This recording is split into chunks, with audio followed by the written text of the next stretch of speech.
Bienvenue, c'est l'heure des actus. Au sommaire, l'association Made in TH œuvre pour la reconnaissance des travailleurs handicapés.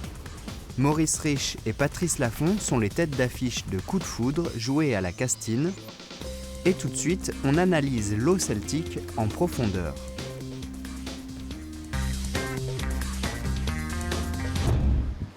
La qualité de l'eau est contrôlée chez Celtic de la source à la bouteille. Le laboratoire interne vérifie toutes les heures l'eau en bouteille et un laboratoire indépendant s'assure aussi de la bonne qualité de l'eau. Une étude de 60 millions de consommateurs et de France Liberté avait révélé d'infimes traces de pesticides et de médicaments dans 20% des bouteilles concurrentes, sans toutefois remettre en cause la potabilité des eaux. Pour la source de la Lys, ce risque est inexistant. Notre source est dans le parc régional des Vosges du Nord, donc qui est classé réserve mondiale de la biosphère. Donc c'est un site protégé de plus de 110 000 hectares, donc aucune activité agricole ni industrielle, donc aucun risque de pollution accidentelle. Mais par contre, nous recherchons quand même tout type de polluants, que ce soit des pesticides, des solvants, des hydrocarbures, des métaux et même la teneur en radioactivité. Avec 1,1 mg de sodium par litre et 50 mg de minéraux par litre, l'eau celtique est appréciée des magasins bio. Elle est particulièrement indiquée pour les femmes enceintes et la préparation des biberons. Elle est reconnue par le ministère de la Santé pour ses vertus thérapeutiques. Ses caractéristiques physico-chimiques sont constantes. On fait des contrôles bactériologiques de l'eau minérale. On recherche différents types de bactéries qui pourraient souiller l'eau. Ensuite, on fait également des contrôles pour vérifier si les bouchons sont bien mis sur les bouteilles, sont bien fermés. Et pour l'eau pétillante, on contrôle le taux de CO2 pour voir si le taux est correct au niveau de l'eau embouteillée. Grâce à ces particularités, l'eau celtique s'exporte bien et différentes bouteilles se retrouvent partout en France, mais surtout à l'étranger.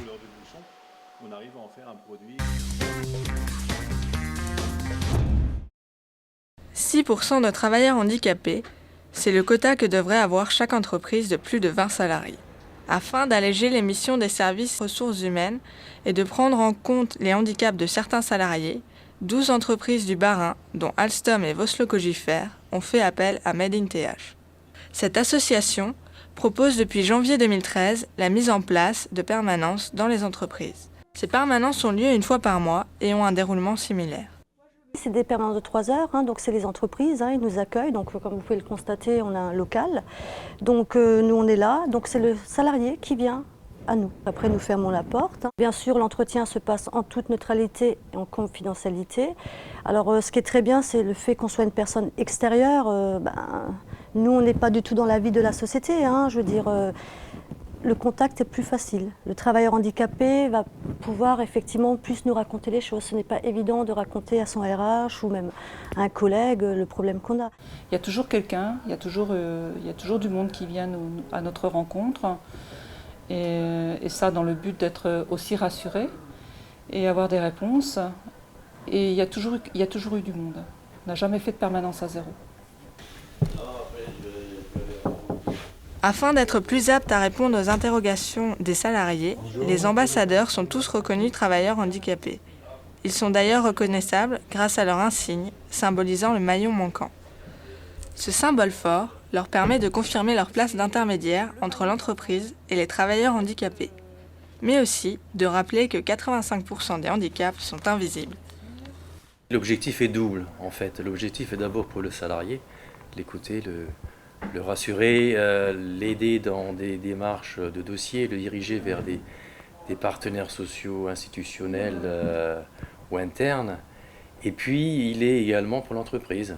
Dès lors qu'un salarié fait sa déclaration des RQTH et qu'il a sa reconnaissance et qu'il la déclare à l'employeur, il rentre dans le quota d'obligation des travailleurs handicapés et à ce titre montre un intérêt évident pour l'entreprise. L'entreprise veut changer son regard sur le handicap et ça a vraiment un intérêt noble, c'est de pouvoir aider ses salariés. Et nous sommes là au milieu à les aider, à les à les accompagner dans les intérêts réciproques de l'un et de l'autre. Les ambassadeurs Made in TH n'ont pas d'obligation chiffrée envers les entreprises, mais un objectif humain avant tout. Leur écoute et leurs conseils permettent à certains salariés de faire reconnaître leur handicap. Ainsi, l'entreprise peut prendre en considération les compétences et les limitations du travailleur. L'un des buts est de faire évoluer l'image du handicap dans les mœurs. Avant toute chose, c'est changer le regard, c'est lever les craintes. Parce qu'au jour d'aujourd'hui, c'est vrai que le travailleur handicapé, très souvent, on croit que voilà, il va être moins performant. Alors pas du tout. Je veux dire, il a un savoir-être, il a un savoir-faire. Je veux dire, ses compétences sont là. Et nous, on est vraiment là justement pour le travailleur handicapé, pour le maintien en emploi. C'est très important. Parce que très souvent, quand les gens disent qu'ils ont de reconnaissance, ils ont peur de perdre leur emploi. Alors qu'il existe plein de choses pour le maintien en emploi. C'est pas évident déjà d'aller voir une personne, de dire...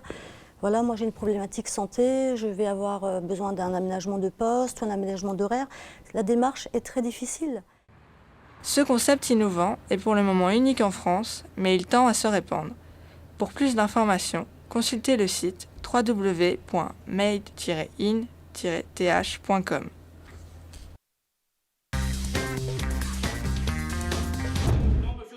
Folle journée pour Alain et Robert. Entre crise de rire et compassion, les spectateurs de la Castine ont assisté à une comédie de boulevard comme on les aime.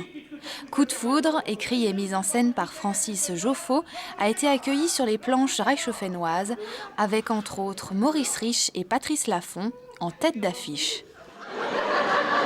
Il est tombé malade et tu es obligé d'appeler un docteur. Vous avez vu son père ou... Pas lui, un autre. C'est une très bonne comédie de boulevard supérieure, avec quand même beaucoup de rebondissements. Puis le rôle de Maurice, il est extra, je veux dire, parce qu'il fait... Non, sans blague, il fait rire extraordinairement. Vous savez, c'est le vieux couple Valet-Maître,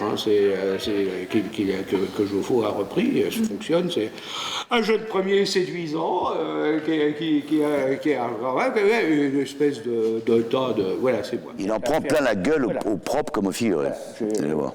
Plein la gueule, vraiment. Toutes ces entrées les gens sont chaque fois complètement surpris parce qu'il entre dans des...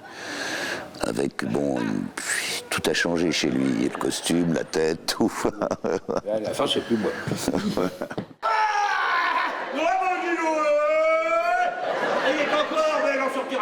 Tant que je n'aurai pas donné l'ordre, elle partira. Quand vous serez partis, vous, alors après vous, mon seigneur.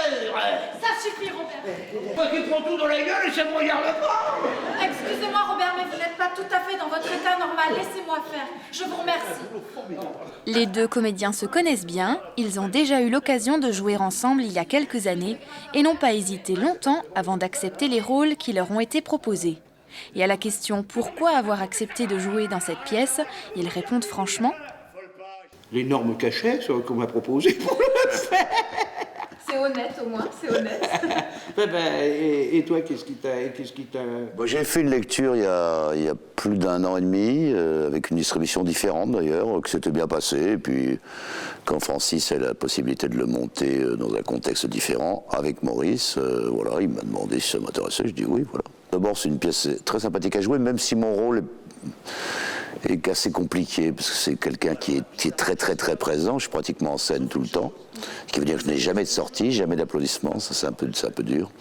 Non, je déconne. Et en plus, il tire les ficelles, mais il y a... Enfin, c'est un peu compliqué, mais bon, on prend plaisir quand même. Puis tous 5 comédiens avec lesquels ça se passe bien.